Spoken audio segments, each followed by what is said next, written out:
O ar de 325. Ele tem um cheiro. É o cheiro de poeira antiga, levantada por sandálias e cascos de cavalos em estradas que ainda se lembram das legiões. É o cheiro de tomilho selvagem e de oliveiras, aquecidos sob um sol da Bitínia que não faz distinção entre o sagrado e o profano.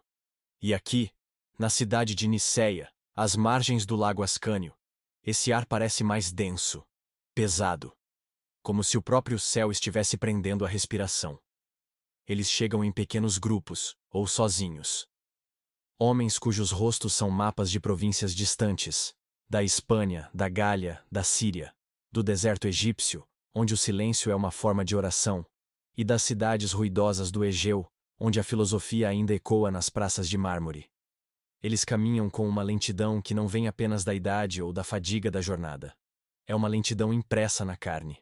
Olhe de perto. Olhe para além das túnicas simples, dos crucifixos de madeira pendurados nos pescoços. Olhe para os seus corpos. Este aqui, Paulo, o bispo de Neo-Cesareia. Suas mãos estão paralisadas, os tendões cauterizados por ferro em brasa. Uma lembrança permanente da perseguição de Licínio. Aquele outro, Potâmio de Heracleia, caminha com um arrastar de pernas que denuncia a tortura. E Pafnúcio, do Egito? Ele não tem um dos olhos. A órbita vazia é uma janela escura para uma dor que a maioria de nós jamais conhecerá. Foi arrancado, não em batalha, mas em um interrogatório, por se recusar a queimar um grão de incenso para um imperador que se dizia Deus. Eles são um arquivo vivo da brutalidade, uma assembleia de cicatrizes. Cada membro torcido, cada pedaço de pele marcado a fogo, é um testemunho silencioso de uma fé que sobreviveu à tentativa de aniquilação. Por décadas, ser um deles era sussurrar em catacumbas, era olhar por sobre o ombro, era saber que a qualquer momento a porta poderia ser arrombada, e o preço da sua crença seria pago em sangue. O Império Romano, com toda a sua força, tentou arrancá-los da história, e agora o mesmo Império os convoca, paga por suas viagens, os acomoda em palácios e lhes pede que definam Deus. A ironia é tão vasta, tão profunda, que o ar parece vibrar com ela.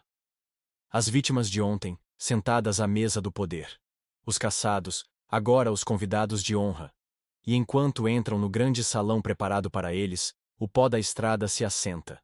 O som do mundo exterior se desvanece. E um outro tipo de peso toma o lugar da fadiga. É o peso do silêncio. Um silêncio que não é vazio, mas prende significado. Um silêncio que se acumula nos cantos da sala, que se adensa entre um homem e outro. É o silêncio que precede a criação, ou a destruição. O que se passa na mente de um homem, um sobrevivente, ao se sentar em tal lugar? A sua tarefa é literalmente impossível. É traduzir o infinito para o idioma finito dos homens. É pegar o mistério que incendiou o coração de mártires, que sustentou eremitas no deserto, que deu esperança a escravos, e aprisioná-lo em uma fórmula, em um credo. Eles devem olhar para a figura central de sua fé, o Cristo, e responder a uma pergunta que está dividindo o mundo. Ele era um ser criado, o mais perfeito dos seres, mas ainda assim uma criatura. Ou ele era da mesma substância de Deus, coeterno, consubstancial. Deus de Deus, luz de luz. A questão parece teológica, distante, mas para eles, aqui, nesta sala, ela é tudo. É a alma da sua fé. E a resposta? A resposta irá traçar as fronteiras do paraíso e do inferno por milênios. Cada palavra a ser debatida, cada vírgula, cada preposição, carrega o peso de incontáveis almas. O ar está rarefeito, não pela altitude, mas pela magnitude da tarefa. Tentar colocar uma cerca ao redor do oceano. Tentar desenhar o contorno do sol com um pedaço de carvão. É uma audácia divina. Uma arrogância humana. Ou talvez as duas coisas ao mesmo tempo. E o silêncio na sala é o som dessa tensão. A tensão entre o que pode ser sentido no coração e o que deve ser decidido pela mente. E por trás de tudo isso, por trás dos homens marcados e da questão divina, há uma presença. Uma sombra dourada que se projeta sobre cada debate antes mesmo que ele comece. Ele não está sempre na sala, mas seu poder está. Constantino, o imperador. o homem que viu um sinal no céu e conquistou sob a bandeira de uma fé que seus predecessores tentaram afogar em sangue. Ele, que ainda não é batizado, que ainda carrega o título de Pontifex Maximus, o sumo sacerdote do panteão pagão. Ele, o pragmático, o político, o mestre do poder. Ele quer a unidade. O império precisa de um alicerce, e ele escolheu esta fé para ser essa rocha. Mas uma rocha rachada não serve como fundação. A disputa entre os bispos, entre Ário e Alexandre, ameaça fragmentar não apenas a igreja, mas o próprio império que ele luta para unificar. E assim, o ouro do Estado financia a teologia. O poder secular oferece uma arena para o debate espiritual. As espadas dos legionários garantem a ordem do lado de fora, para que a natureza de Deus possa ser definida do lado de dentro. E é aqui, neste exato ponto de fusão, nesta intersecção entre a cicatriz do mártir e o selo do imperador, entre a busca pela verdade eterna e a necessidade de ordem temporal, que a nossa história realmente começa. É aqui que a grande questão se cristaliza, uma pergunta que ecoa desde as vigas de madeira deste salão em Niceia e reverbera até os nossos dias, em cada parlamento, em cada templo, em cada coração que luta para conciliar o poder e a fé. Quando os homens se reúnem para definir Deus, eles estão, com toda a pureza de suas almas feridas, buscando a verdade? Ou estão, talvez sem perceber, com a pressão do poder sobre seus ombros, forjando a mais afiada, a mais duradoura, a mais terrível das armas? Para entender a magnitude de uma única voz, é preciso primeiro escutar o coro. E o coro do Império Romano, no alvorecer do século IV, era uma sinfonia vasta, antiga e dissonante. Caminhemos por um instante, não como historiadores, mas como viajantes no tempo. Deixemos para trás o silêncio expectante de Niceia, e entremos no ruído de uma cidade qualquer, de Antioquia, a Augusta dos Tréveros. A experiência da fé não era uma escolha privada, um assunto do coração. Era a própria textura do ar que se respirava. O som dominante, a melodia principal, ainda pertence aos deuses antigos. Ouve-se o barulho surdo dos martelos dos ferreiros que forjam ex-votos para Marte, o deus da guerra. Sente-se a vibração no chão de pedra, vinda da procissão que sobe a colina em direção ao templo de Júpiter Ótimo Máximo, o melhor e maior, patrono do próprio império, cujas águias de pedra parecem vigiar cada movimento da cidade lá embaixo. O cheiro que impregna as ruas é complexo. Há o odor adocicado e enjoativo do sangue de um touro, sacrificado para garantir uma colheita farta ou uma vitória militar.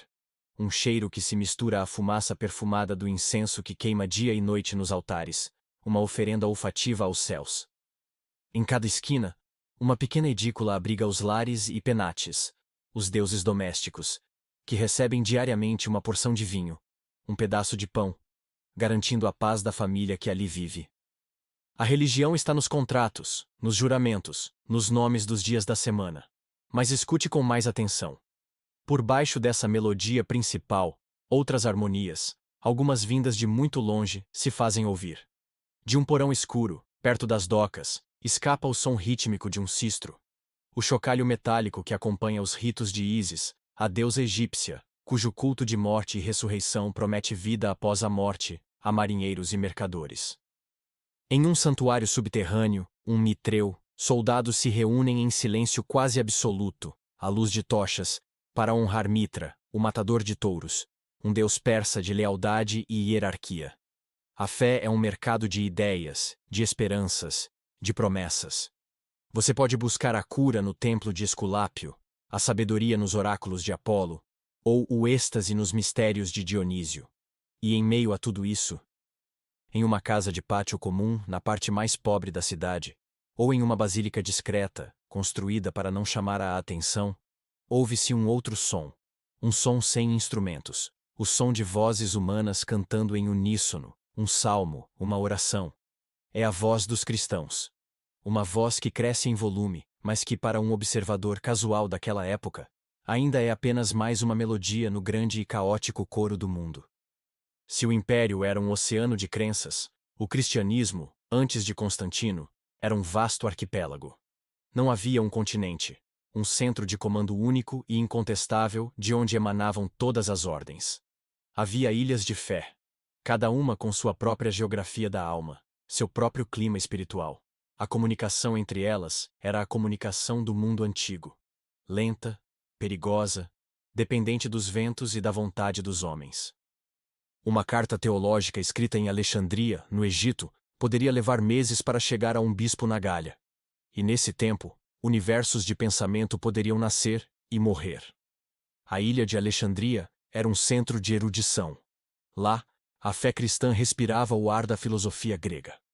Teólogos como Orígenes haviam passado a vida tecendo complexas interpretações alegóricas das Escrituras, buscando significados ocultos sob a superfície do texto.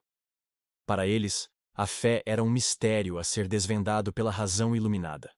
Mais ao norte, na ilha de Antioquia, o clima era diferente. Ali, a abordagem era mais direta, mais literal, mais histórica. A palavra da Escritura era a palavra, e o foco estava na humanidade de Cristo, em sua jornada terrena. Em Cartago, no norte da África, a fé tinha um sabor mais severo, forjado no fogo da perseguição. Era uma fé de rigor moral, de linhas claras entre o sagrado e o profano, onde a questão do que fazer com aqueles que haviam fraquejado sob tortura, os lapsi, gerava debates ferozes e cismas dolorosos. E havia a ilha de Roma. Importante sim. Venerável, por sua conexão com os apóstolos Pedro e Paulo. Seu bispo era uma voz de imenso respeito, um árbitro frequente em disputas. Mas ele era um primeiro entre iguais, não um monarca absoluto. A sua autoridade era moral, não jurisdicional.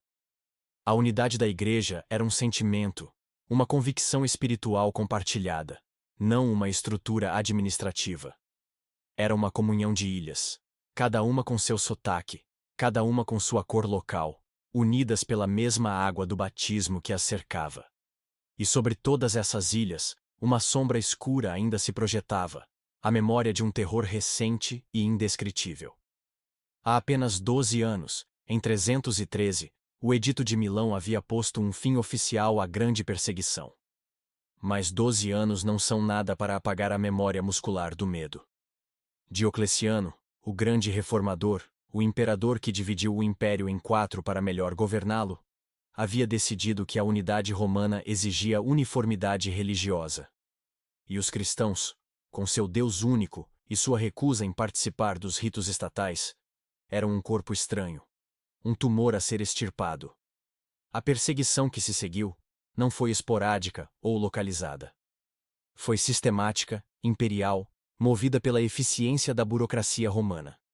Decretos foram emitidos de ponta a ponta do império. O primeiro, destruir as igrejas, queimar as escrituras.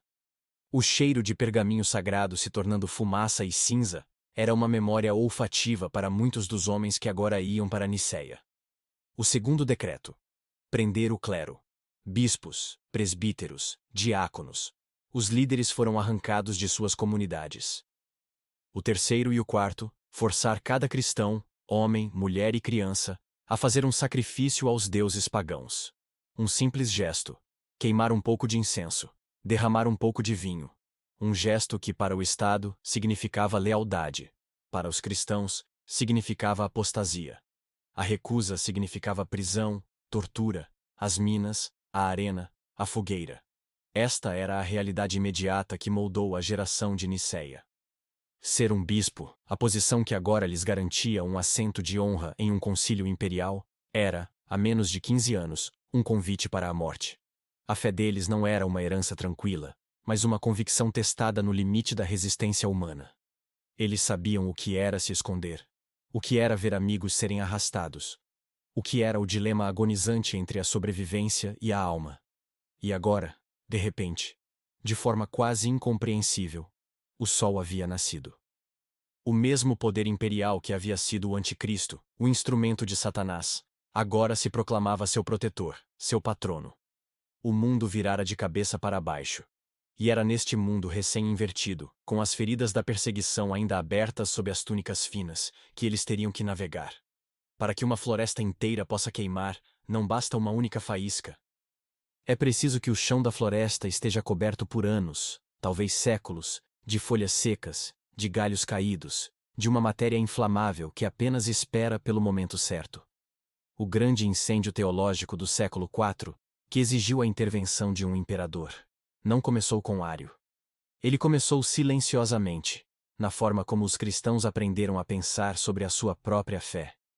A normalidade, a regra do jogo intelectual daquela era a filosofia grega. Para os primeiros pensadores da Igreja, homens que viviam e respiravam em um mundo moldado por Platão e Aristóteles, não bastava apenas acreditar. Era preciso explicar. Era preciso articular a fé de uma maneira que pudesse dialogar com a cultura mais sofisticada que o mundo já conhecera. E para fazer isso, eles pegaram emprestadas as ferramentas dos mestres. Eles criaram uma gramática para a fé. Quando queriam falar sobre o ser de Deus, sobre a sua natureza mais íntima, eles usavam a palavra ousia, a substância, a essência, o próprio tecido da realidade. Quando tentavam descrever a relação entre o pai e o filho, eles se voltavam para o conceito de logos. A palavra, sim, mas também a razão, a ordem, o princípio inteligente que estrutura todo o cosmos. E para falar das manifestações distintas dentro da divindade, eles usavam o termo hipóstasis, a existência individual, a pessoa. Essas não eram palavras encontradas nos lábios dos pescadores da Galileia. Eram os instrumentos de precisão da metafísica grega. E usá-las para esculpir o mistério da fé era uma tarefa nobre, mas perigosa. Porque cada uma dessas palavras vinha carregada com séculos de debates e significados. Elas eram como lentes. E dependendo de como você ajustasse a lente, a imagem de Deus poderia mudar drasticamente. A normalidade, então, era esta: debater o divino com as ferramentas do humano. E o chão da floresta estava agora coberto com as folhas secas e inflamáveis da filosofia. Faltava apenas a faísca. E a faísca veio na pessoa de um presbítero da Alexandria. Seu nome era Ário. Imagine-o: um homem alto, esguio, de aparência austera e modos gentis. Um asceta que vivia de forma simples, mas cuja mente era uma navalha afiada. Ele não era um demônio sussurrando blasfêmias. Aos olhos de seus seguidores, e talvez aos seus próprios, ele era o maior defensor da dignidade de Deus. Ele olhava para a gramática da fé e via um problema de lógica, um problema que ofendia a sua piedade. Se Deus, o Pai, é a fonte de tudo, o único não causado, o único ingênito, o monarca supremo do universo, como pode o Filho ser exatamente a mesma coisa? Se ambos são eternos, da mesmíssima substância, isso não seria dizer que existem dois deuses? Um politeísmo disfarçado? Para a mente lógica de Ário, isso era inaceitável. Sua solução era, ao mesmo tempo, radical e elegantemente simples. Deus Pai era o único eterno. O Filho, o Logos, foi o primeiro e mais perfeito ser que o Pai trouxe à existência, antes de todos os tempos. Através dele, o Pai criou todo o resto. O Filho era divino, sim. Digno de adoração, o governante do cosmos. Mas ele não era da mesma ousia, da mesma essência, que o Pai. Ele era uma criação. A mais sublime das criações, mas ainda assim, uma criatura. E isso significava que houve um tempo em que ele não era. Essa frase, tão simples, tão memorável, tornou-se o seu grito de guerra. E Ário não era apenas um teólogo de gabinete. Era um comunicador genial. Ele transformou suas doutrinas complexas em jingles, em canções de marinheiros, em cantigas de moleiros. A teologia mais elevada desceu dos púlpitos e das bibliotecas para as docas e os mercados de Alexandria. E as pessoas cantavam. Cantavam sobre um Cristo criado, sobre um Deus Pai indivisível. A lógica de Ário era contagiante. Era clara. Fazia sentido. E se espalhou como fogo. Mas na mesma cidade, na mesma igreja, o superior de Ário, o bispo Alexandre, ouvia essas canções e sentia um calafrio na alma. Para ele, aquilo não era uma defesa da unidade de Deus, era a destruição do Evangelho. Alexandre era o guardião da tradição, do mistério que havia sido passado de geração em geração. E no coração desse mistério estava a crença na encarnação. Deus se fez homem para salvar a humanidade. E aqui residia o problema fundamental. Para Alexandre, e para a fé que ele representava, a lógica de Ário quebrava a ponte da salvação. O argumento de Alexandre não era primariamente filosófico, era existencial. Ele perguntava: Como pode uma criatura salvar a criação? A humanidade estava separada de Deus por um abismo infinito de pecado e mortalidade. Para que essa ponte fosse construída, era preciso que um dos pilares estivesse fincado firmemente na margem divina. Se Cristo fosse um ser criado, não importava o quão glorioso, ele ainda estaria do nosso lado do abismo. Ele seria um irmão mais velho, um exemplo perfeito, mas não um salvador. A salvação, para Alexandre, exigia que Deus mesmo viesse até nós. Que o Verbo fosse não apenas como Deus, mas verdadeiramente Deus. Luz de luz. Deus verdadeiro de Deus verdadeiro. Gerado, não criado. Da mesma substância. Homoousios, do Pai. Qualquer coisa menos que isso, e a cruz seria um sacrifício nobre, mas ineficaz. A comunhão com Deus, a própria esperança da vida eterna, estaria perdida. A tensão, antes latente, agora era um conflito aberto nas ruas de Alexandria. De um lado, a clareza racional de Ário, defendendo a monarquia absoluta do Pai. Do outro, o mistério paradoxal de Alexandre, defendendo a plena divindade do Filho como a única esperança de salvação. Não era uma briga por palavras. Era uma batalha pela alma do cristianismo. Era o choque de duas profundas ansiedades espirituais. O medo de comprometer a unidade de Deus contra o medo de anular o poder da salvação. O incêndio havia começado. E suas chamas, alimentadas por sermões, panfletos e canções de rua, logo se tornariam tão intensas que ameaçariam consumir não apenas a Igreja do Egito, mas a paz de todo o império. O bispo Alexandre de Alexandria, um homem forjado na tradição, acreditava que ao cortar a fonte da infecção, a febre se extinguiria. Em um sínodo reunindo quase 100 bispos do Egito e da Líbia, ele fez exatamente isso. Ário foi formalmente condenado. Suas doutrinas, declaradas anátemas. Ele e seus clérigos mais próximos foram excomungados, expulsos da comunhão da Igreja. Na lógica do poder eclesiástico, deveria ter sido o fim. Um galho doente, podado da videira. Mas Alexandre subestimou duas coisas: o carisma diário e a sede do mundo por uma fé que fizesse sentido. A excomunhão não transformou Ário em um pária. Transformou-o em um mártir da razão. A sentença que deveria silenciá-lo tornou-se seu passaporte. Ele deixou o Egito e viajou para o leste, para a Palestina, o coração histórico da fé. E de lá para a Síria. Ele não viajava como um fugitivo, mas como um apóstolo. Em cada cidade, em cada comunidade, ele apresentava seu caso. Ele não era um herege, dizia ele, mas a vítima de um bispo que havia sucumbido a doutrinas politeístas. E ele encontrou um terreno fértil. Bispos, muitos deles educados na mesma tradição lógica de Antioquia, o ouviram e concordaram. O mais poderoso entre eles era Eusébio, o bispo de Nicomédia, a capital imperial do Oriente. Um homem com acesso direto ao palácio, um político eclesiástico de primeira ordem. Com um patrono tão influente, a causa de Ário ganhou uma nova e perigosa legitimidade. O incêndio, antes confinado a uma única cidade, agora saltava os muros. O Mediterrâneo, a grande via de comunicação do império, tornou-se o condutor da discórdia. Cartas febris, escritas à luz de lamparinas, cruzavam o mar em navios mercantes. Eram tratados teológicos, acusações, apelos. Facções se formaram. O clero do Oriente se dividiu em arianos e alexandrinos. Sínodos regionais eram convocados para condenar outros sínodos regionais. Bispos começavam a excomungar bispos. Em algumas cidades, congregações se dividiam ao meio, com tumultos e brigas irrompendo nas ruas, não por causa de impostos ou de pão, mas pela questão de saber se o filho era coeterno com o pai. A túnica sem costura da igreja, o ideal de unidade em Cristo, estava sendo rasgada em pedaços, fio por fio. E então, o olhar da águia se voltou para o leste.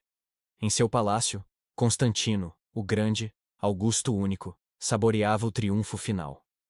No ano de 324, na Batalha de Crisópolis, ele havia esmagado as últimas legiões de Licínio, seu rival no Oriente. Depois de décadas de guerra civil, de impérios divididos, Roma estava novamente unificada sob o comando de um único homem. Ele via diante de si um futuro de paz, de reconstrução, de glória. Um império unificado sob um governo unificado, sustentado por uma fé unificada. Ele havia apostado sua carreira, sua vida, no poder do Deus cristão. Foi o símbolo de Cristo que ele colocou nos escudos de seus soldados. E foi sob esse símbolo que ele venceu. A igreja para ele não era apenas uma comunidade de fiéis. Era o cimento espiritual para a sua grande obra de restauração política. Imagine-o, recebendo os despachos. Mensageiros cobertos de poeira chegando não com notícias de insurreições bárbaras na fronteira do Danúbio, mas com relatos de bispos em guerra uns com os outros na Síria e no Egito. Para a mente de um general, de um pragmático forjado no campo de batalha e na Realpolitik, aquilo era incompreensível. Ele lia os relatórios, as traduções latinas dos sutis argumentos gregos sobre ousia e hipóstasis, e via apenas loucura. Uma disputa ociosa, ele a chamou. Uma briga por questões de importância verdadeiramente insignificante. Ele, que havia arriscado tudo pela unidade, via agora os líderes de sua religião escolhida agindo como acadêmicos teimosos, ameaçando a paz do império por causa de uma palavra. A sua frustração era a frustração de um arquiteto que vê os pedreiros brigando entre si enquanto a fundação do grande edifício ainda está fresca. Ele não compreendia a paixão teológica, mas entendia perfeitamente o perigo da desordem. E a desordem, no império de Constantino, não seria tolerada. Sua primeira ação foi a de um comandante supremo, não a de um teólogo. Ele convocou seu conselheiro mais confiável em assuntos da igreja, o velho e respeitado bispo Ósio de Córdoba, e o despachou para Alexandria. Ósio levava consigo uma carta imperial, selada com o selo de Roma. A mensagem era a mesma para Ário e para Alexandre. Ele os repreendia como a um mestre de escola que repreende alunos briguentos. Pedia que perdoassem um ao outro, que contivessem sua precipitação, que concordassem em discordar sobre um ponto tão pequeno e que restaurassem a harmonia. Era uma ordem imperial para que houvesse paz. Um gesto que revelava o quão pouco ele compreendia a natureza do fogo com o qual estava lidando. Ósio foi e viu. Ele falou com Alexandre, talvez com os seguidores de Ário. Ele sentiu a intensidade da convicção de ambos os lados. Percebeu que aquilo não era uma briga de vaidades, mas uma colisão de dois universos de fé. A paz não podia ser decretada. A ferida não podia ser fechada com um selo de cera. Ele retornou ao imperador, e sua mensagem foi sombria. A carta falhou. O cisma era real, profundo e se alastrava. Diante do fracasso, Constantino entendeu que uma solução maior era necessária. Se um mensageiro não podia apagar o incêndio, talvez ele devesse convocar todos os bombeiros. A ideia, talvez plantada em sua mente por Ósio, era de uma audácia e uma escala que só uma mente romana poderia conceber. Ele não tomaria o partido de Ário ou de Alexandre. Ele não decidiria a questão sozinho. Ele faria algo que nenhum bispo, nenhum patriarca, tinha o poder de fazer. Ele usaria a infraestrutura do Império Romano para resolver um problema da Igreja. Ele enviaria cartas a todos os bispos do mundo conhecido, do extremo oeste da Bretanha às fronteiras da Pérsia. Ele lhes ofereceria transporte gratuito no cursus publicus, o serviço postal imperial. Ele os convidaria a se reunirem em um único lugar, como seus convidados, para resolver essa questão de uma vez por todas, sob o seu olhar vigilante. Ele convocaria o primeiro concílio ecumênico. A crise, que nascera em uma discussão teológica em Alexandria e se espalhara como uma praga pelo Oriente, agora tinha um nome, um lugar e uma data. E o anfitrião seria o homem mais poderoso do mundo. A notícia viajou com a velocidade do império. E a velocidade do império era o galope de um cavalo, o ritmo dos remos na água, a resistência de um homem. Ela viajou na forma de rolos de papiro, caros e oficiais, carregados em bolsas de couro por mensageiros do cursus públicos. E para os homens que os receberam, esses rolos pareciam pesar mais do que o chumbo.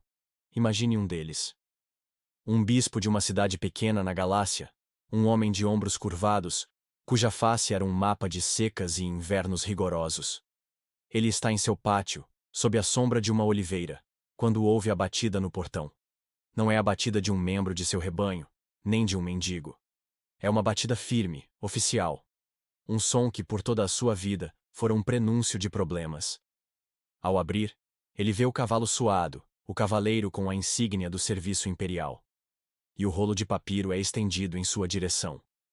Ele o pega. Sente a textura. Vê o selo de cera vermelha, com a águia e as iniciais do imperador. E por um longo instante, o coração deste velho, um coração que ele pensava já não ter mais a capacidade para o medo, gela. É um reflexo. A memória muscular da fé. O selo do império significava interrogatório. Significava a exigência de sacrifício. Significava a prisão. Sua mente sabia que os tempos haviam mudado, mas seu corpo ainda se lembrava do cheiro da fogueira. Com as mãos trêmulas, ele quebra o selo. E lê. E o choque que se segue é mais profundo do que o medo. É o choque da irrealidade. Uma ordem, não de prisão, mas de viagem. Uma convocação, não para um tribunal, mas para um sínodo. Um convite, custeado pelo tesouro imperial, para se juntar a seus irmãos em Niceia, e sob a proteção do Augusto, deliberar sobre a natureza de Deus. O velho bispo se senta, o papiro em seu colo, e olha para as suas mãos. Mãos que um dia foram amarradas. E ele não sabe se ri ou se chora. O mundo que ele conhecia, o mundo das sombras e dos sussurros, havia acabado de se dissolver sob o sol do meio-dia. Este choque, sentido em uma centena de pátios e escritórios empoeirados por todo o império, rapidamente deu lugar ao cálculo nos grandes centros do conflito. Em Alexandria, o bispo Alexandre e seu jovem e brilhante diácono, Atanásio, viram a mão da providência. A heresia que eles combatiam com as armas limitadas de sínodos locais e cartas de advertência seria agora julgada perante o mundo inteiro. A verdade, eles acreditavam, era auto-evidente.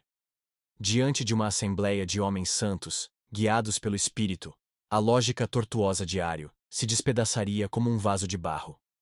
O concílio, para eles, não era um debate a ser vencido, mas uma verdade a ser proclamada. Eles começaram a preparar seus argumentos, a reunir suas testemunhas, a afiar suas citações das Escrituras. Eles iriam a Niceia para uma execução teológica. Enquanto isso, no palácio de Nicomédia, Eusébio, o patrono de Ario, fazia um cálculo diferente. Ele era um homem que entendia de poder. Ele caminhava pelos mesmos corredores que o imperador. Respirava o mesmo ar. Ele sabia que Constantino desejava, acima de tudo, a paz e a unidade. E a fórmula de Ario, com sua hierarquia clara e sua lógica impecável, parecia muito mais ordenada, muito mais romana, do que o mistério paradoxal de um Deus que era três e um ao mesmo tempo.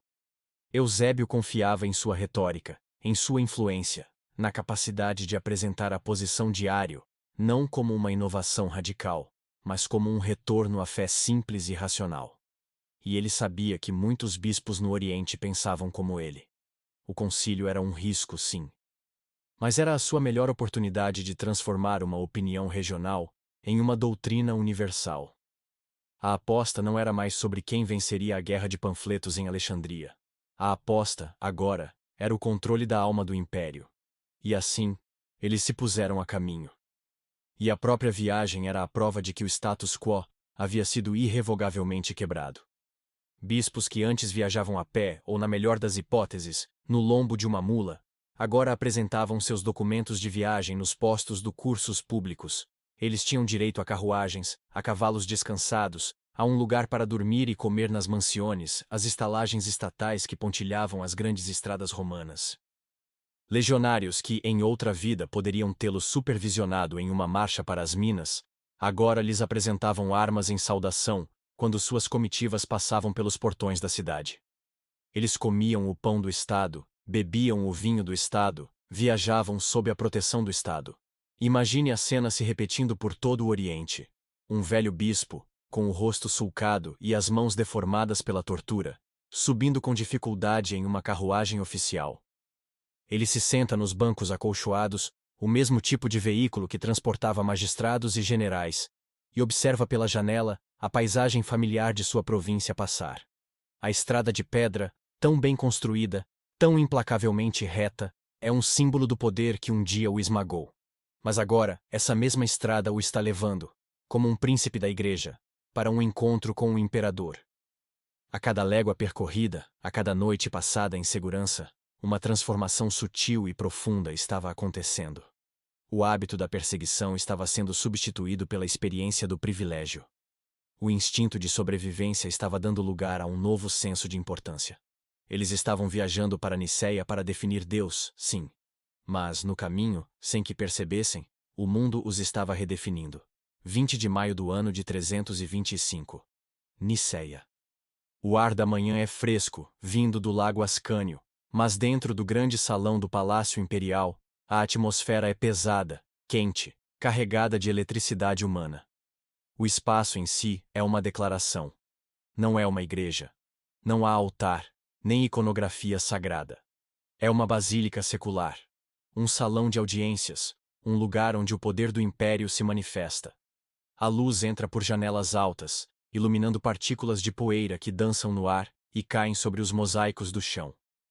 E nesse chão, dispostos em duas longas fileiras que se enfrentam como exércitos em um campo de batalha, estão sentados os bispos. São mais de 300. Um mar de mantos escuros. Um oceano de barbas. Se você fechasse os olhos, ouviria o som de uma colmeia. O zumbido baixo de centenas de conversas e em dezenas de sotaques. O grego polido de Alexandria, o latim áspero da Gália, o aramaico melódico da Síria, o copta gutural do deserto egípcio. Se olhasse com atenção, veria as divisões. Ali, um grupo coeso em torno de Eusébio de Nicomédia, sussurrando, planejando, com a confiança de quem se sente em casa no poder. Do outro lado, o contingente egípcio, liderado por Alexandre, seus rostos severos, seus olhos ardendo com a certeza da verdade. E entre eles, a grande maioria. Homens de cidades pequenas, de províncias remotas, que nunca haviam saído de suas dioceses. Eles olham ao redor, para a grandiosidade da sala, para as faces de seus irmãos, e sentem uma mistura de assombro, de medo e de um peso esmagador. Esta assembleia de sobreviventes, este senado de homens marcados, está prestes a começar. A caixa de pólvora está montada. Então, um silêncio se propaga pela sala, movendo-se como uma onda, de trás para a frente. As conversas morrem.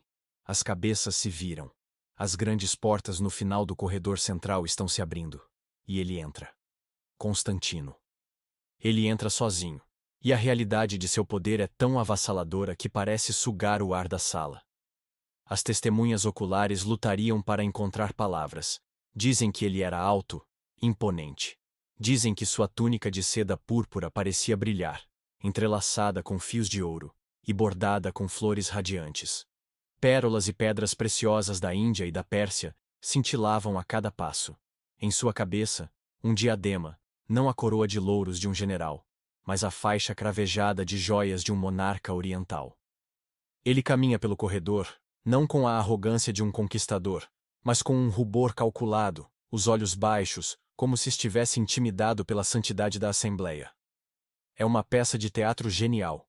O homem mais poderoso do mundo, fingindo humildade diante dos homens que ele mesmo convocou e que dependem inteiramente de seu favor. E o contraste. O contraste é a história inteira em uma única imagem. De um lado, o corpo do império. Perfeito, brilhante, adornado, divino em sua aparência. Do outro, o corpo da igreja.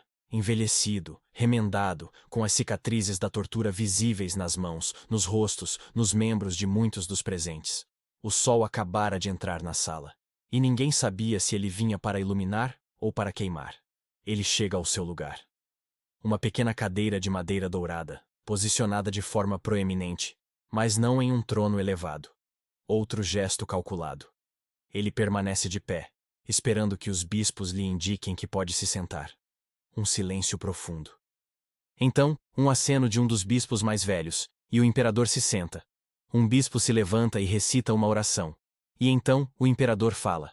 Sua voz é forte. Ele fala em latim, a língua da lei e do comando, embora a maioria dos presentes fale grego. Um tradutor repete suas palavras. Ele fala de seu desejo, seu anseio mais profundo, a unidade. Diz que a discórdia interna na igreja é, para ele, mais triste e perigosa do que qualquer guerra. É um apelo de um pai, de um patrono, de um irmão na fé. E então, ele faz sua jogada. Ele se levanta e mostra à Assembleia uma pilha de rolos de papiro. São os libelli. As petições e acusações formais que os bispos, em sua rivalidade, haviam-lhe enviado nas semanas anteriores. Denúncias de heresia, de má conduta, de corrupção. A sala prende a respiração. O imperador, como juiz supremo, está prestes a expor as feridas da igreja. Ele poderia destruir reputações, encerrar carreiras, com uma única palavra. Em vez disso, ele faz um sinal. Um servo se aproxima com um braseiro de bronze, suas brasas brilhando em vermelho. E diante de 300 pares de olhos atônitos, Constantino, o Grande, joga os rolos de papiro nas chamas. O pergaminho se enrola, escurece e é consumido. Vejam, diz sua voz traduzida. Deus lhes fez bispos e lhes deu o poder de julgar. Mas vocês não podem ser julgados por homens. Essas queixas, somente Deus pode julgá-las. Deixem-nas para o juízo final. Agora, perdoem-se uns aos outros. Apaguem toda a acusação e concentrem-se na questão da fé que nos trouxe aqui. O ato é de uma força impressionante. É uma anistia forçada. Um perdão imperial. Mas é também um aviso inequívoco. Ele não veio aqui para ser o árbitro de suas pequenas brigas. Ele os salvou da vergonha pública, e agora eles lhe devem uma coisa: um resultado. A fumaça dos pergaminhos queimados sobe ao teto do palácio. E naquele cheiro acre de cinzas, os bispos sentem o verdadeiro sabor do poder que os havia reunido. Depois da demonstração de poder do imperador, um silêncio tenso se instalou. Os debates podiam começar. E, sentindo que o momento lhes era favorável, a facção ariana fez a sua jogada. Eles eram os homens da clareza, os campeões da razão, e vieram preparados. À frente deles estava Eusébio de Nicomédia, o bispo da capital imperial, um homem cuja elegância teológica era igualada apenas por sua astúcia política. Ele não era um agitador de rua como Ário. Ele era um estadista da fé. E com a confiança de um mestre de xadrez que vê a jogada vencedora, ele apresentou a proposta de seu partido. Um novo credo para a Igreja Universal. Um leitor se adiantou, o papiro em suas mãos. A sala estava em silêncio absoluto. As palavras que ecoaram pelo grande salão eram, a princípio, belas e familiares. Falavam do Deus Pai, o Todo-Poderoso, o Criador de todas as coisas. Falavam do Filho, Jesus Cristo, o Verbo de Deus, nascido antes de todos os tempos. A linguagem era bíblica, piedosa. Era uma tapeçaria tecida com os fios da Escritura. Mas para aqueles que tinham ouvidos para ouvir, os nós da lógica ariana estavam lá, escondidos na trama. Frases cuidadosamente escolhidas que afirmavam que o Filho era a primeira criatura de Deus. Feito do que não existia. Mutável por natureza. Era uma obra-prima de persuasão, projetada para soar tradicional o suficiente para acalmar os moderados, enquanto consagrava a sua doutrina fundamental. Eles esperavam um debate. Esperavam uma discussão filosófica. Esperavam talvez a vitória. Eles não esperavam o que aconteceu a seguir. À medida que as frases eram lidas, a atmosfera na sala começou a mudar. Foi sutil no início. Um único suspiro chocado. Um murmúrio indignado que começou no fundo da sala e se espalhou como uma faísca na palha seca. O bispo Alexandre de Alexandria, seu rosto uma máscara de fúria contida. Ao seu lado, o jovem Atanásio, seus olhos negros faiscando. E então, o som. Um bispo idoso, um confessor cujas costas ainda carregavam as cicatrizes das minas de Diocleciano, levantou-se abruptamente e, em um gesto de puro horror, tapou os ouvidos com as mãos. Outro o imitou, e outro. E de repente, o que deveria ser uma deliberação teológica, se tornou uma explosão de dor espiritual. A piedade simples e antiga daqueles homens, a fé pela qual haviam arriscado a morte, estava sendo ferida em público. O Cristo a quem eles oravam, o Salvador que eles acreditavam ser Deus encarnado, estava sendo rebaixado, em sua percepção, a uma mera criatura. A razão dos arianos colidiu com a adoração da maioria. E a adoração venceu. Gritos de anátema! Maldito seja! Ecoaram pelo salão. Blasfêmia! Pura blasfêmia! No meio do tumulto, um dos bispos mais exaltados avançou, arrancou o papiro das mãos do leitor e, com uma fúria justa, o rasgou em pedaços. Os fragmentos daquele credo cuidadosamente construído flutuaram e caíram como folhas mortas sobre o chão de mármore do palácio. O desastre para o partido ariano foi total e humilhante. Em um único momento, eles perderam toda a sua credibilidade. Eusébio de Nicomédia, o político consumado, havia cometido o erro clássico dos que são demasiado inteligentes. Ele havia esquecido do coração. Ele pensou que estava em um seminário de filosofia, mas estava em uma assembleia de fiéis. Sua lógica elegante, tão persuasiva nos círculos eruditos, soou como um veneno aos ouvidos de homens que definiam sua fé, não em silogismos, mas em orações e martírio. E agora, eles estavam isolados. Uma pequena ilha de intelectuais em um vasto oceano de devoção ultrajada. O imperador, que observava tudo, viu seu sonho de uma reconciliação rápida e fácil se desfazer. A unidade não viria da proposta ariana. Mas a destruição daquele papiro criou um novo e perigoso problema. O concílio havia demolido uma casa, mas agora se encontrava em um terreno vazio, sob a chuva que se aproximava e com o olhar impaciente do mestre de obras sobre eles. Eles haviam definido com sucesso o que a fé não era. Mas o que então ela era? Rejeitar a heresia era um ato de paixão. Construir a ortodoxia exigiria algo mais. Exigiria precisão, engenharia teológica e, acima de tudo, uma palavra. Uma palavra que pudesse servir como a pedra angular da nova estrutura. Uma palavra que não estivesse na Bíblia, mas que pudesse resumir a fé da Bíblia. Uma palavra tão forte, tão inequívoca, que pudesse unir aquela maioria horrorizada e, ao mesmo tempo, excluir a visão de Ario de forma permanente e absoluta. O barulho no salão diminuiu, mas o silêncio que se seguiu estava carregado de uma nova e pesada questão. A proposta ariana estava em pedaços no chão. E agora? A euforia da vitória é um sentimento fugaz. E no silêncio que se seguiu à destruição do credo ariano, uma dura realidade se impôs à facção de Alexandre. Eles haviam ganhado a batalha, mas o mapa para a paz ainda não existia. O desafio era diabólico em sua simplicidade. Como definir a verdade de uma forma que a mentira não pudesse imitar? Eles se voltaram para a fonte de sua fé, as Escrituras. Tentaram tecer um credo usando apenas as palavras dos apóstolos e dos profetas. Mas cada vez que o faziam, caíam na mesma armadilha. Para cada passagem que eles citavam sobre a divindade do Filho, os arianos, com um sorriso erudito, respondiam com outra. Vocês citam, eu e o Pai somos um? Eles respondem com, o Pai é maior do que eu. Vocês o chamam de imagem do Deus invisível? Eles concordam, mas acrescentam que uma imagem é, por definição, distinta do original. Vocês o chamam de Senhor e Deus? Eles também, mas apontam que a própria Bíblia fala de muitos deuses e muitos senhores. A linguagem da Bíblia, poética, paradoxal e nascida em um mundo sem as categorias da filosofia grega, era como a água. E os arianos eram como o óleo. Eles sempre conseguiam subir à superfície, reinterpretar, encontrar uma brecha.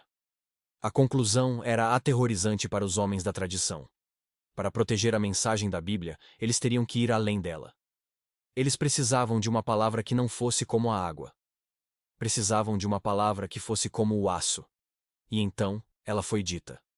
Não sabemos ao certo quem a pronunciou primeiro no plenário do concílio. Talvez Ósio de Córdoba, o velho conselheiro do imperador. Talvez o próprio Alexandre. Mas as fontes são claras sobre quem a agarrou e a transformou no centro do debate: o imperador Constantino. A palavra era grega, um termo da filosofia, não da fé. Homoousios. Ela tem apenas 4 sílabas, mas nela residia o destino do cristianismo.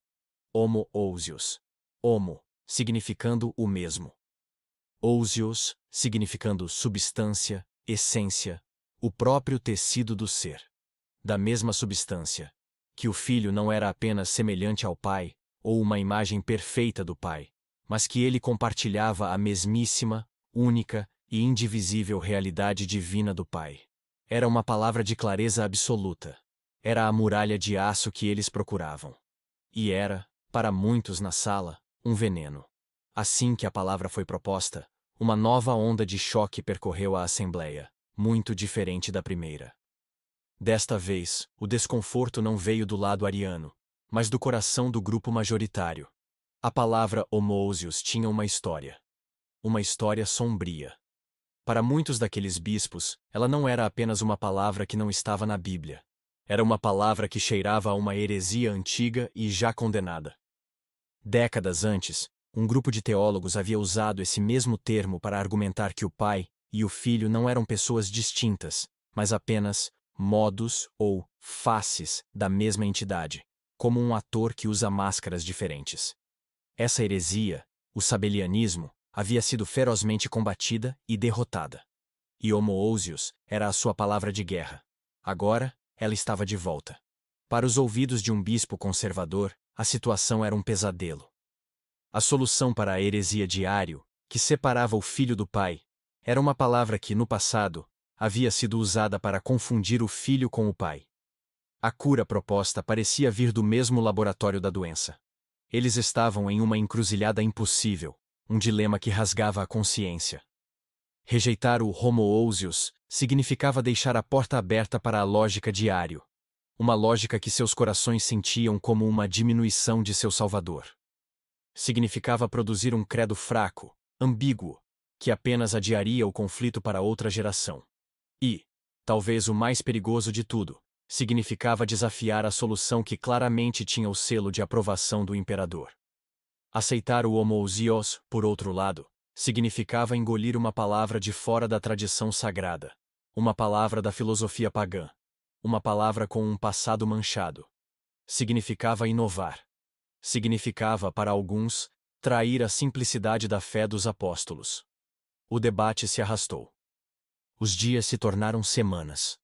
Mas a presença de Constantino no palácio era uma força gravitacional que puxava a todos em uma única direção. Ele não participava das sutilezas teológicas, mas sua impaciência pela unidade era palpável. Ele havia convocado o mundo para Niceia para resolver um problema, não para criar um novo. E o homoousios era a solução que ele havia sancionado. A pressão tornou-se insuportável. Para a vasta maioria dos bispos, a escolha se resumiu a um cálculo de risco. O perigo representado por Ário era claro, presente e existencial. O perigo representado pelo homoousios era teórico, histórico, e com as devidas explicações, talvez contornável. E a vontade do imperador era inegável.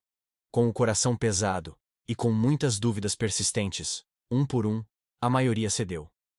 Eles concordaram em usar a palavra perigosa. A unidade seria comprada, não com o alívio unânime da revelação, mas com o preço amargo do compromisso. A verdade seria defendida com a arma de um antigo inimigo. Com a palavra de aço, homoousios, agora em suas mãos, a tarefa do concílio tornou-se a de um armeiro. Eles precisavam forjar, em torno dela, uma cota de malha teológica sem nenhuma abertura. Não começaram do zero. A genialidade da solução foi a sua sutileza. O erudito Eusébio de Cesareia, um homem pego na encruzilhada entre a sua simpatia pela lógica de Ário e o seu desejo de paz, ofereceu à Assembleia o credo de sua própria igreja. Era um texto antigo, belo e tradicional, usado no batismo de gerações. Era uma oferta de paz, uma ponte de volta à tradição. A comissão do concílio aceitou a ponte e a fortificou com torres de vigia e portões de ferro. Eles pegaram o corpo venerável daquele credo antigo e realizaram uma cirurgia de precisão.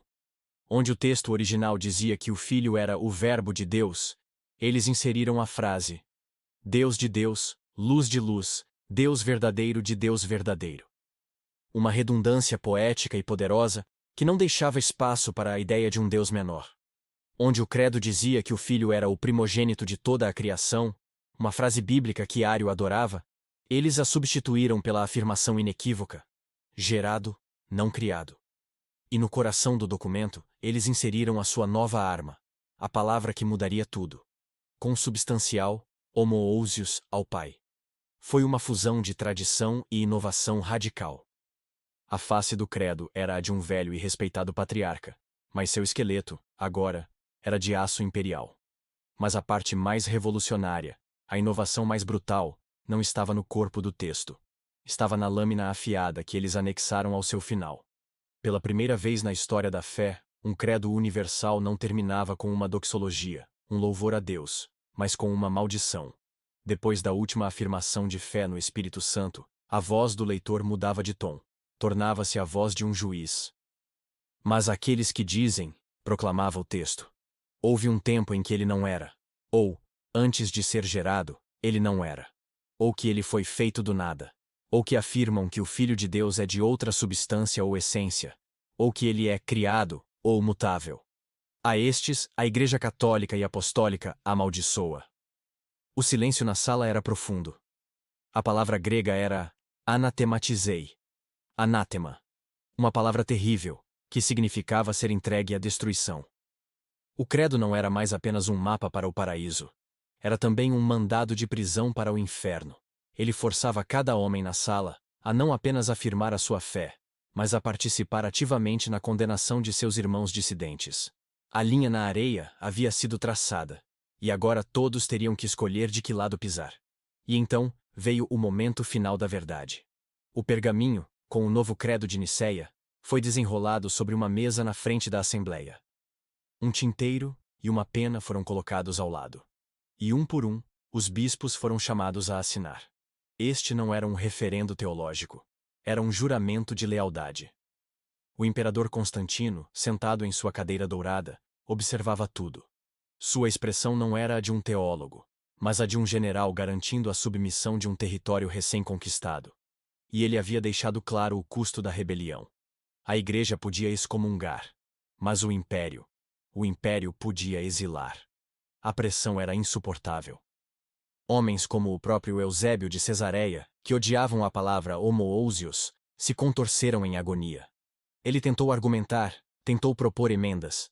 No final, temendo o exílio e a ira do imperador, ele assinou, passando o resto de sua vida a escrever cartas para sua diocese explicando por que havia comprometido sua consciência. Um por um, a grande maioria assinou. Alguns com o fervor dos vitoriosos. Muitos, com o coração pesado dos que foram coagidos. E então, restaram apenas uns poucos. 2 bispos da Líbia, companheiros leais de Ário. Eles se recusaram. E Eusébio de Nicomédia, o patrono de Ário, o político eclesiástico, tentou uma última manobra. Ele disse que assinaria o credo, mas não os anátemas. Para Constantino, a paciência havia acabado. A distinção era irrelevante. Era o pacote inteiro ou nada. Era a unidade total ou o exílio. Eusébio recusou. A sentença do imperador foi instantânea, fria. Ário e seus bispos leais seriam depostos de suas igrejas e banidos do império. Os homens que tinham sido convocados com as mais altas honras, transportados às custas do Estado, foram subitamente transformados em criminosos estatais. O poder que os havia reunido agora os dispersava. A espada do império, pela primeira vez, havia sido desembainhada para punir um pensamento cristão. A arma forjada em Nicéia acabara de provar o seu fio. Com o grande credo assinado e os dissidentes banidos, a energia no concílio mudou. A febre da crise teológica deu lugar à tarefa mais fria e pragmática de construir uma instituição. Se a Igreja deveria ser o alicerce do império, ela precisava ter uma única lei, um único costume. E Constantino, o grande unificador, voltou sua atenção para uma fonte de desordem que o irritava profundamente: o calendário. Por gerações, o império assistia a um espetáculo de desunião todos os anos. Enquanto as igrejas de Roma, Alexandria e do Ocidente celebravam a Páscoa, o ápice de sua fé, em um domingo, muitas igrejas do Oriente, apegadas a uma tradição mais antiga, a celebravam no 14º dia do mês judaico de Nisan, não importando o dia da semana. O resultado era que, em algumas cidades, parte da população cristã jejuava em luto, enquanto a outra parte festejava a ressurreição. Para Constantino, aquilo era um absurdo intolerável. Em uma carta, ele declarou ser indigno que a Igreja seguisse o costume daqueles que haviam manchado as mãos com o mais terrível dos crimes. A decisão do concílio foi rápida e unânime, pois ninguém ousaria se opor ao imperador em tal matéria. A prática romana se tornou a lei universal. A Páscoa cristã cortou seu último cordão umbilical litúrgico com o calendário judaico. A ordem do império exigia um tempo unificado. E para celebrar essa nova era de ordem e unidade, Constantino preparou um espetáculo final. O concílio não se encerraria com os bispos se dispersando silenciosamente. Ele se encerraria com um banquete, para marcar o 20º aniversário do reinado do imperador. E o convite era para todos. A narrativa das testemunhas oculares descreve a cena em tons de assombro e incredulidade. Para entrar no salão do banquete, no coração do Palácio Imperial, os 300 bispos tiveram que passar por um corredor. E de cada lado desse corredor estavam postados, ombro a ombro, os membros da guarda pessoal do imperador, a elite do exército romano. Cada um deles segurava sua espada desembainhada, a lâmina polida refletindo a luz das tochas. Imagine a jornada daqueles poucos metros. Para aqueles homens, o som de botas de soldados e o brilho do aço romano eram o prelúdio da prisão e da tortura. Seus corpos, suas almas, estavam condicionados a temer aquela visão.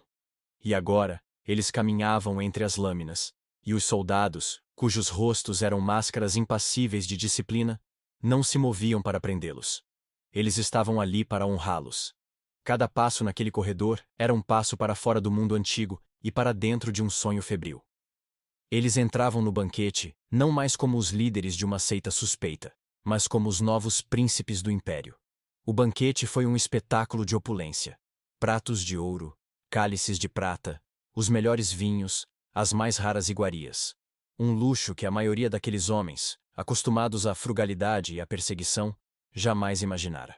Mas o momento mais poderoso, o gesto que selou toda a jornada, não foi um ato de grandeza, mas de intimidade. Durante a celebração, Constantino caminhou entre seus convidados. Ele parava para conversar com os bispos que eram conhecidos como confessores, aqueles cujos corpos eram um testemunho vivo da fé. E então, ele se aproximou de Pafnúcio, o velho bispo do deserto egípcio, o homem com a órbita vazia. Diante da assembleia silenciosa, o Augusto, o mestre do mundo, o homem vestido de púrpura e ouro, se inclinou. E com um gesto de reverência, ele beijou a cicatriz. Ele pressionou seus lábios imperiais na cavidade onde o olho do bispo havia sido arrancado por ordem de um de seus predecessores. Naquele beijo, toda a ironia, toda a tragédia e todo o triunfo daquele momento se tornaram reais. O poder que havia criado a ferida agora a beijava como se fosse um altar. A marca da vitimização foi transformada, pelo toque do poder, em uma relíquia sagrada. A cicatriz que simbolizava a resistência da Igreja ao Estado, agora se tornava o selo da aliança da Igreja com o Estado. Nada mais precisava ser dito. Pouco tempo depois, carregados de presentes e de cartas imperiais que lhes garantiam privilégios em suas províncias, os bispos partiram de Niceia. A jornada deles havia terminado. Eles voltavam para casa com um credo em suas mãos, com o eco de debates teológicos em suas mentes, e com o beijo fantasma do imperador queimando em suas memórias. Eles haviam chegado como sobreviventes de uma guerra. Partiam como generais de uma nova paz. E o mundo, para eles e para todos que viriam depois, nunca mais seria o mesmo. Um banquete pode selar uma aliança, mas não pode curar uma ferida na alma. Os bispos deixaram Niceia com um credo nas mãos, mas muitos carregavam uma dúvida no coração. A paz, decretada pelo imperador, era a paz do silêncio, não a paz da convicção.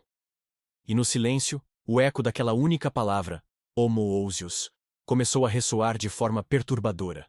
Em dioceses por todo o Oriente, os bispos que haviam assinado o credo sob a pressão do momento, agora se viam em uma posição impossível. Eles tinham que defender diante de seu rebanho uma palavra que não estava na Bíblia, uma palavra que seus pais na fé nunca haviam usado, uma palavra que para os mais eruditos ainda tinha o ranço de uma heresia antiga. A solução de Niceia, a palavra de aço que deveria encerrar o debate, tornou-se ela mesma o novo centro da controvérsia. A unidade que Constantino havia imposto com mão de ferro era uma fina camada de gelo sobre um rio de ressentimento teológico que continuava a fluir, escuro e profundo, logo abaixo da superfície. A guerra não havia acabado. Ela apenas prendera a respiração. E nas sombras da corte imperial, os generais da facção derrotada não estavam de braços cruzados. Eusébio de Nicomédia, exilado na Gália, não gastou seu tempo escrevendo tratados teológicos. Ele escreveu cartas. Cartas para seus aliados, para seus amigos e, mais importante, para a corte. Ele era um mestre do jogo do poder, e sabia que o caminho de volta não passava por um concílio, mas pelos aposentos privados do palácio. Sua aliada mais poderosa era Constância, a irmã do imperador, uma mulher de inteligência e piedade, que simpatizava profundamente com a causa ariana. E a mensagem que eles sussurravam nos ouvidos de Constantino era sedutora. Falava de paz, de reconciliação, de perdão. Apresentavam Ário não como um herege teimoso, mas como um homem incompreendido, uma vítima dos extremistas de Alexandria. Finalmente, depois de quase 3 anos de exílio, eles conseguiram uma audiência. Ário e Eusébio apresentaram a Constantino uma nova confissão de fé. Era um documento vago, que evitava todas as palavras controversas, mas que, em sua essência, parecia piedoso e obediente. Para Constantino, um homem cada vez mais cansado das disputas teológicas que ele nunca compreendeu de fato, aquilo foi o suficiente. Ele havia obtido seu credo em Niceia, havia demonstrado seu poder. Agora, ele queria magnanimidade. Ele queria a unidade pela qual sempre ansiara. E assim, com uma canetada, a sentença foi revertida. Os exilados foram chamados de volta. A vitória de Niceia começava a se desfazer. Com Eusébio de Nicomédia de volta ao centro do poder, a natureza da guerra mudou. O objetivo não era mais provar que a teologia deles estava certa. Era provar que seus inimigos estavam errados, não apenas teologicamente, mas criminalmente. E o inimigo, o obstáculo solitário que se interpunha em seu caminho, era um homem. Após a morte do velho Alexandre, a sede de Alexandria havia sido preenchida por seu protegido, um diácono jovem, de baixa estatura, mas com a vontade de um leão e a inteligência de uma serpente, Atanásio. Para ele, o credo de Niceia não era um compromisso político. Era a verdade divina, imutável, inegociável. Ele era a rocha contra a qual a nova onda do arianismo político iria se quebrar. E como não podiam mover a rocha, decidiram destruí-la. Começou uma campanha de difamação de uma brutalidade impressionante. Percebendo que não podiam atacar Atanásio por sua fé, pois ele era o campeão da fé do imperador, os aliados de Eusébio o atacaram como homem e como cidadão. As acusações, apresentadas formalmente à corte, eram um pesadelo. Disseram que Atanásio havia assassinado um bispo cismático chamado Arsênio, cortado sua mão e a usava para praticar magia negra. Disseram que seus padres haviam invadido uma igreja, derrubado o altar e quebrado um cálice sagrado. E a acusação mais perigosa de todas, disseram que Atanásio havia ameaçado usar seu poder no Egito para interromper o fornecimento vital de grãos para a nova capital, Constantinopla. Isso não era heresia. Era traição.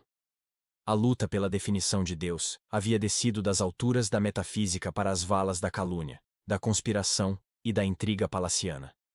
Atanásio, o defensor do Homo Ousios, agora se via forçado a se defender não da acusação de crer erradamente, mas da acusação de ser um assassino, um traidor do império. A escalada final havia começado. E ela não levaria a um debate, mas a um julgamento.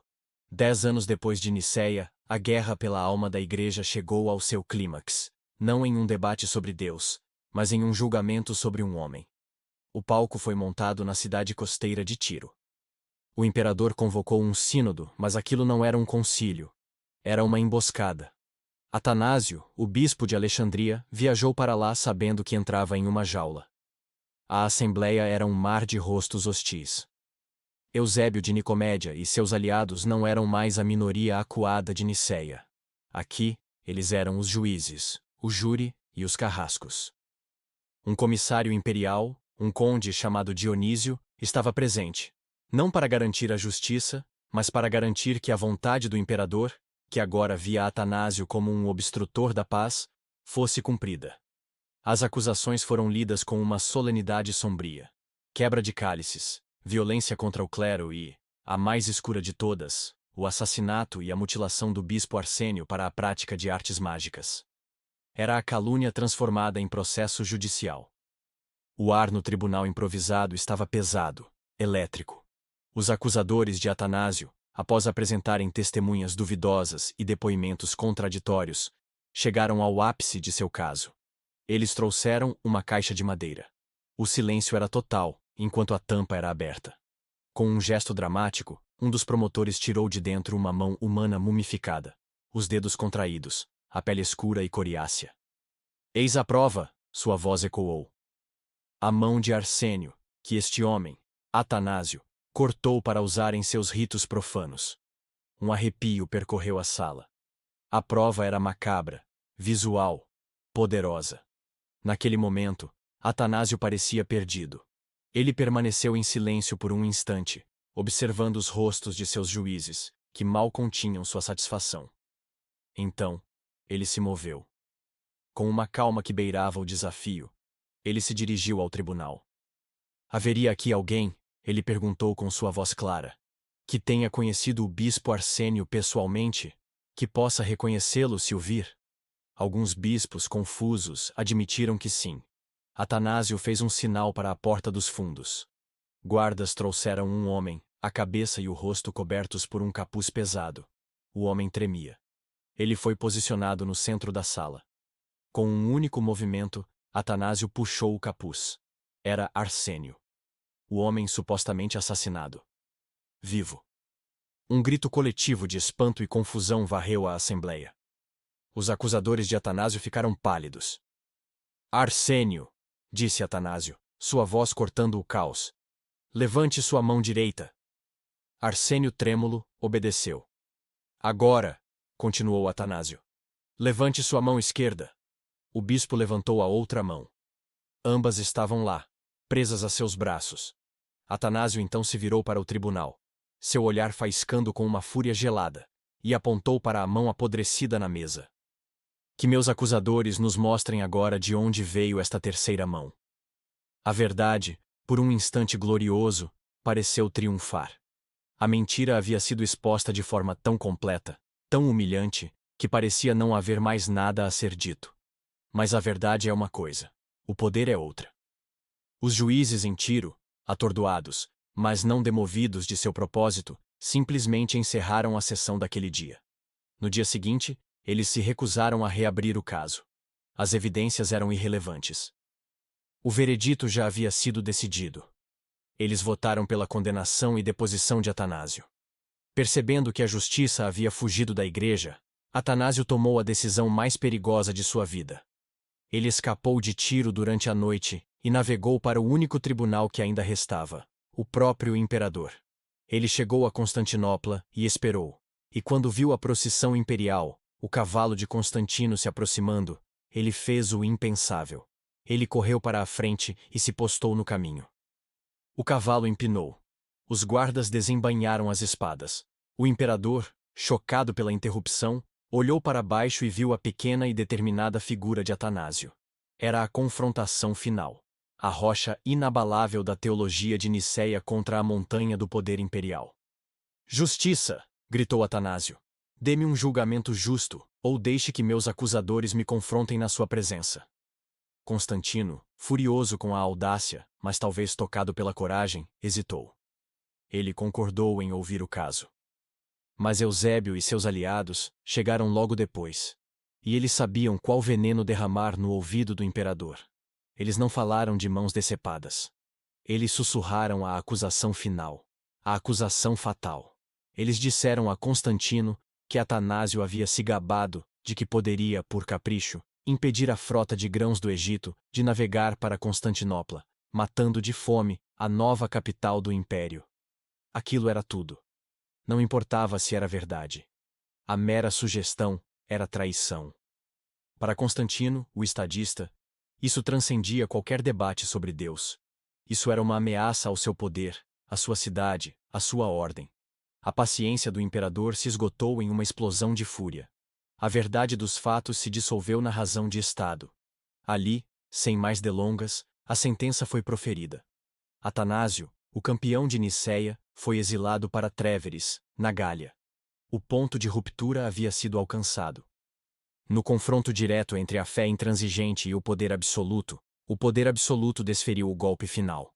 A vitória, quando se manifesta no mundo do poder, exige um símbolo. E para o partido de Eusébio, com Atanásio agora congelado no exílio gaulês, o símbolo final seria a completa e pública reabilitação de Ário na nova capital do império. Constantino, desejando encerrar o capítulo para sempre, concordou. Ele enviou uma ordem ao idoso bispo de Constantinopla. No domingo seguinte, Ário deveria ser recebido de volta à comunhão, na grande catedral. O bispo, um homem da fé nicena, ficou horrorizado. Ameaçado pelo poder imperial, disse que ele se trancou na igreja e rezou, pedindo a Deus que tirasse a ele ou a Ário deste mundo, antes que tal sacrilégio pudesse ocorrer. No sábado, véspera de sua restauração, Ário desfilou pelas ruas de Constantinopla. Era uma marcha triunfal. Ele caminhava cercado por seus mais poderosos apoiadores, incluindo Eusébio de Nicomédia, saboreando o momento de sua vindicação final. A lógica havia vencido o mistério, mas o destino, ou a providência, reservava um epílogo de ironia grotesca. Perto do Fórum de Constantino, Ário foi subitamente acometido por uma dor violenta. Ele se desculpou e procurou uma latrina pública nos pórticos dos fundos. Os minutos se passaram. Ele não retornou. Seus seguidores, preocupados, arrombaram a porta. Encontraram seu líder morto, vítima de uma hemorragia súbita e massiva. Para os seus amigos, foi uma tragédia inexplicável.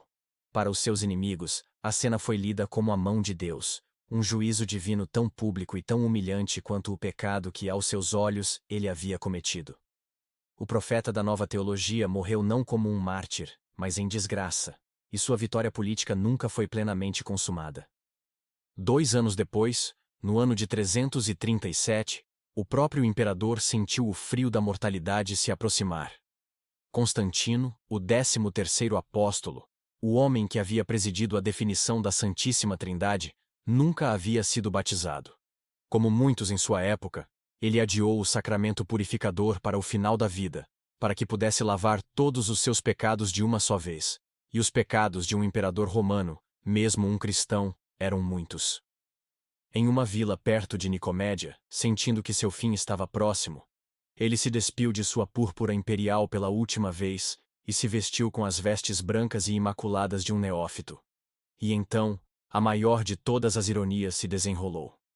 O homem que ele chamou para administrar o sacramento final, para lhe abrir as portas do paraíso, não foi um dos campeões de Niceia. Não foi Marcelo de Ancira, nem Eustáquio de Antioquia. Foi Eusébio de Nicomédia. O líder da facção ariana, o inimigo de Atanásio, o homem que trabalhara incansavelmente para desfazer a obra de Niceia. Foi nas mãos dele que o grande imperador foi batizado. Constantino, o protetor da ortodoxia, morreu em comunhão com aqueles que a ortodoxia chamava de hereges. Sua jornada, que começara com uma visão do sinal de Cristo no céu, terminou com sua alma sendo entregue a Deus por um bispo que acreditava que Cristo era uma criatura.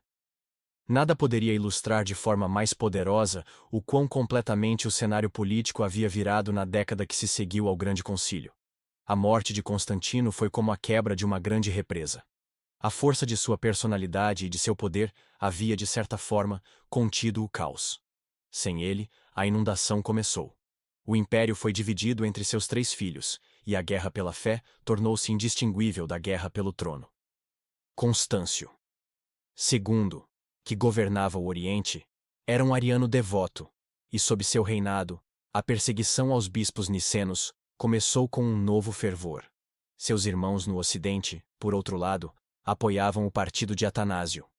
O resultado foi uma guerra civil religiosa que duraria 50 anos. O destino de um bispo não dependia mais de sua piedade ou de sua teologia, mas de qual dos filhos de Constantino controlava sua província. Atanásio, o herói de Niceia, tornou-se um peão no jogo dos imperadores. Com a morte de Constantino, ele pôde retornar de seu primeiro exílio. Mas com a ascensão de Constâncio, ele foi expulso novamente, fugindo para Roma. Depois, retornou, apenas para ser expulso pela 3ª vez, escondendo-se por anos com os monges nos desertos do Egito. A poeira que baixara brevemente após o exílio em Tréveris não se assentou. Ela foi levantada em nuvens densas e sufocantes pelas botas de legiões em marcha. A igreja, agora soldada ao império, sangrava com as feridas do império. A questão, e agora, havia sido respondida. Agora, começava uma longa e escura era de conflito, onde a fé seria decidida não em concílios, mas nos campos de batalha. A história não termina em uma explosão, mas no lento e inexorável moer das engrenagens do tempo. A guerra pela alma da igreja, deflagrada em Niceia, não foi decidida em uma única batalha. Ela se arrastou por mais de meio século, uma febre que consumiu a vida de uma geração inteira. O destino de Atanásio, exilado 5 vezes, tornou-se o destino da sua fé. Uma maré de vitórias e derrotas, subindo e descendo ao sabor das guerras civis e dos caprichos dos filhos de Constantino. Por décadas, a causa ariana, em suas muitas formas, dominou o Oriente e os corredores do poder. A fé de Nicéia parecia uma memória, uma causa perdida defendida por um punhado de bispos teimosos. Mas então, a roda da fortuna girou uma última vez. No final do século, um novo imperador ascendeu ao trono, um general espanhol chamado Teodósio. E ele era, em sua alma, um homem de Nicéia. Em 381, ele convocou um novo concílio em Constantinopla. Este concílio não debateu. Ele ratificou. A fé de Nicéia foi reafirmada. O homoousios foi consagrado. E as doutrinas arianas foram, de uma vez por todas, condenadas. E então, Teodósio fez o que Constantino nunca ousou fazer. Ele emitiu um decreto. O credo de Nicéia não era mais apenas a fé preferida do imperador. Era a única religião oficial e legal de todo o Império Romano. Os templos pagãos foram fechados. Os privilégios dos hereges, revogados. A fé de Atanásio, o homem que se postou contra o mundo, havia finalmente conquistado o mundo. A vitória póstuma foi absoluta. Este triunfo final legou ao Ocidente um novo vocabulário, uma nova maneira de pensar sobre a própria fé. Antes de Nicéia, o cristianismo era um arquipélago de crenças, vasto e diverso. Depois de Nicéia e da sanção de Teodósio, nasceu a ideia de uma ortodoxia, uma crença correta, singular, delineada pelas palavras precisas de um credo. E como a luz que cria a sombra, o nascimento da ortodoxia deu à luz sua irmã gêmea, a heresia. A palavra, que antes significava apenas uma escolha ou uma escola de pensamento, agora se tornava um anátema. Tornou-se um desvio, uma doença no corpo político e espiritual, uma traição a Deus e agora ao imperador. O credo tornou-se uma fronteira. E o império tornou-se o guarda dessa fronteira. A crença pessoal, pela primeira vez em escala tão massiva, deixou de ser um assunto da consciência para se tornar um assunto de Estado. Este foi o legado mais duradouro de Nicéia. A ideia de que a unidade de um povo exige a unidade da fé, e que é dever do poder secular policiar essa unidade. Uma ideia que ecoaria por séculos, nas coroações de reis, nas chamas da Inquisição e nos campos de batalha das guerras religiosas. A busca por uma definição de Deus havia criado um novo modelo para a definição do homem. E assim, chegamos à transformação final. O mundo mudou para sempre porque a própria alma da Igreja foi transmutada no fogo de Nicéia. Imagine a cruz. Por 300 anos, ela foi o símbolo da resistência. O emblema de uma fé que se definia por sua oposição ao poder do mundo, ao poder da águia romana. Era o sinal de um reino que não era deste mundo. Um reino cuja força se manifestava na fraqueza, no sacrifício, no martírio. A cruz era a antítese da espada, da coroa, do trono. E então, em Nicéia, pela primeira vez, a sombra da águia caiu sobre a cruz. E essa sombra nunca mais se retirou. Naquela aliança, a Igreja ganhou o mundo. Ganhou palácios e basílicas. Ganhou a capacidade de moldar leis e filosofias, de construir uma civilização. Mas também perdeu algo. Perdeu a simplicidade de sua voz profética. Perdeu sua posição como a perpétua forasteira, a consciência crítica do poder. A fé que nascera da recusa em queimar um grão de incenso ao imperador, tornou-se a fé que agora usava o poder do imperador para forçar seus próprios cidadãos a se curvarem ao seu credo. A transformação final foi esta: a domesticação de um mistério selvagem. A religião dos mártires se tornou a religião dos magistrados. E nesta fusão de poder e de piedade, de glória celestial e de compromisso terreno, reside o legado complexo, contraditório e eternamente inquieto do Concílio de Nicéia. E assim, depois da longa jornada, através dos debates e dos exílios, das intrigas e dos impérios, voltamos ao início. Voltamos à sala quente em Nicéia. Aos rostos dos homens marcados pelas cicatrizes da perseguição, sentados sob o olhar do homem que detinha o poder da perseguição. E voltamos à pergunta que, como uma sombra, se estendeu sobre cada palavra e cada decisão daquele dia, e que atravessa os séculos até chegar a nós. Quando os homens se reúnem para definir Deus, eles estão buscando a verdade ou forjando uma arma. A história de Nicéia não nos oferece o conforto de uma resposta simples. Ela nos oferece, em vez disso, uma tragédia. Pois a verdade é que eles estavam fazendo as duas coisas ao mesmo tempo. Não há dúvida de que buscaram a verdade. A paixão de Alexandre, a lógica de Ário, o horror dos bispos que taparam os ouvidos, tudo isso nasceu de uma busca desesperada e sincera para honrar a Deus, para proteger o mistério da salvação.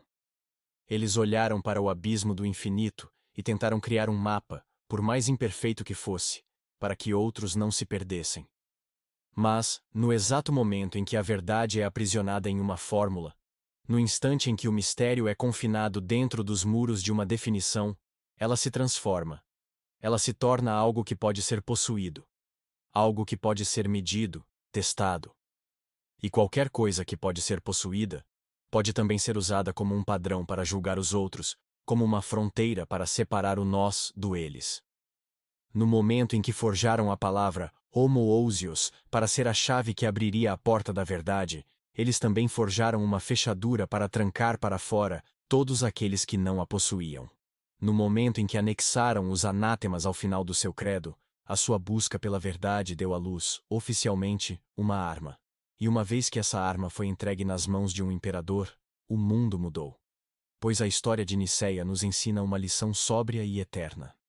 Uma lição que talvez seja o legado mais profundo de todos. O poder não corrompe a fé, ele a utiliza. A fé, com sua capacidade de mover corações, de construir comunidades, de inspirar o sacrifício, é uma das forças mais potentes do universo humano. O poder, em sua busca perpétua por legitimidade e por ferramentas de coesão, não precisa destruí-la. Ele só precisa adotá-la. Constantino não corrompeu o cristianismo. Ele viu nele a energia espiritual mais vibrante de sua era, e como o brilhante engenheiro social que era, ele a canalizou para o seu grande projeto de unificação imperial. E uma vez que a fé se torna uma ferramenta do império, ela nunca mais pode ser a mesma. A fé que se define pela resistência é fundamentalmente diferente da fé que se define pela legislação. A fé dos sussurros na catacumba não é a mesma fé dos decretos proclamados do alto de um trono. A jornada da cruz do mártir ao palácio do imperador é uma jornada de ida, sem caminho de volta. Em Nicéia, a igreja ganhou o mundo. Mas ao fazê-lo, ela se casou com a lógica do mundo. E a lógica do mundo, a lógica do poder, não é a busca pela verdade. É a busca pela ordem. Mesmo que essa ordem precise ser comprada ao preço de uma verdade exilada.